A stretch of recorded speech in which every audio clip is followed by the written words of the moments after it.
قربانی کیا ہے؟ قربانی ہمارے باپ حضرت ابراہیم علیہ السلام کی سنت ہے کہ جب حضرت ابراہیم علیہ السلام سے اللہ نے کہا کہ اپنے بیٹے کی قربانی پیش کرو، تو آپ تصور کیجئے، سوچئے کہ اس وقت حضرت ابراہیم علیہ السلام کے دل کے اوپر کیا گزری ہوگی کہ بڑھاپے کی عمر میں ایک لبتے جگر، نور نظر، جس سے محبت بہت زیادہ کرنے والے ابراہیم علیہ السلام، اللہ نے ان سے کہا کہ اپنے بیٹے کی قربانی پیش کرو۔ حضرت ابراہیم علیہ السلام اپنے بیٹے کو لے کر کے ایک جگہ پر پہنچے اور حضرت اسماعیل علیہ السلام سے گفتگو کی اور بتایا کہ بیٹا میں تمہاری قربانی کرنے والا ہوں۔ تو حضرت اسماعیل علیہ السلام نے پوچھا کہ ابو مجھے ذبح کر دیں گے آپ؟ تو کہا کہ میں اپنی مرضی سے نہیں ذبح کرنے والا ہوں، یہ اللہ کا حکم ہے۔ یہ سننا تھا کہ حضرت اسماعیل علیہ السلام نے کہا کہ بے شک اللہ کا حکم ہے تو آپ ضرور ادا کریے۔ ان کے دل کے اندر یہ عظمت کیوں نہ ہو، کیونکہ وہ بھی پیغمبر ہیں اور وہ بھی پیغمبر بننے والے ہیں۔ بڑا عجیب سا واقعہ ہے حضرت ابراہیم علیہ السلام کا اور حضرت اسماعیل علیہ السلام کا۔ حضرت ابراہیم علیہ السلام نے حضرت اسماعیل علیہ السلام کو زمین پر لٹایا تو حضرت اسماعیل کہہ رہے ہیں کہ ابو اپنی آنکھوں پر پٹی باندھ لو، ہمارے پیروں کو باندھ دو، ہمارے ہاتھوں کو باندھ دو تاکہ میں کوئی حرکت نہ کر سکوں۔ پٹی اس وجہ سے باندھ لو، ہو سکتا ہے کہ بیٹے کی محبت تمہارے دل کے اندر آ جائے اور اللہ کا حکم ٹوٹ جائے۔ بیٹے کو زمین پر پیروں کو باندھ کر لٹایا اور آنکھوں پر پٹی باندھ کر حضرت اسماعیل کی گردن پر حضرت ابراہیم علیہ السلام چھری چلا رہے ہیں۔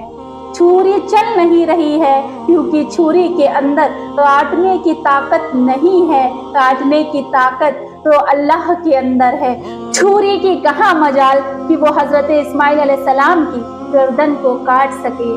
اللہ نے فوراً چھری کو روک دیا کہ چلنا نہیں، یہ میرا محبوب ہے، یہ میرا پیارا ہے، یہ میرا نیک بندہ ہے، اس کی گردن کٹنی نہیں چاہیے۔ اللہ نے ایک مرتبہ عرش کے فرشتوں سے پوچھا کہ کبھی تم کو رونا آیا ہے؟ تو کہا ہاں اللہ، 2 مرتبہ مجھے رونا آیا۔ ایک تو جب حضرت ابراہیم علیہ السلام حضرت اسماعیل علیہ السلام کی گردن پر چھری چلا رہے تھے، دوسرے اس وقت جب سرور کونین 2 جہاں کے سردار طائف کے اندر گئے تھے، دین کی دعوت دے رہے تھے اور وہاں کے بعض قسم کے بچوں نے ہمارے آقا کو پتھروں سے مار کر لہو لہان کر دیا تھا، اس وقت رونا آیا تھا۔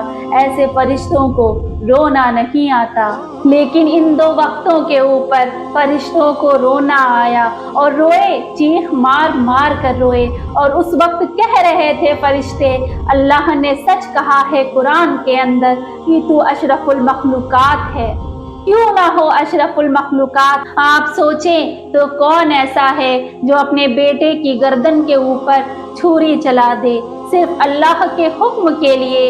اس وقت چرند پرند، مچھلیاں، فرشتے سب رو رہے تھے، یہ کیا ہو رہا ہے؟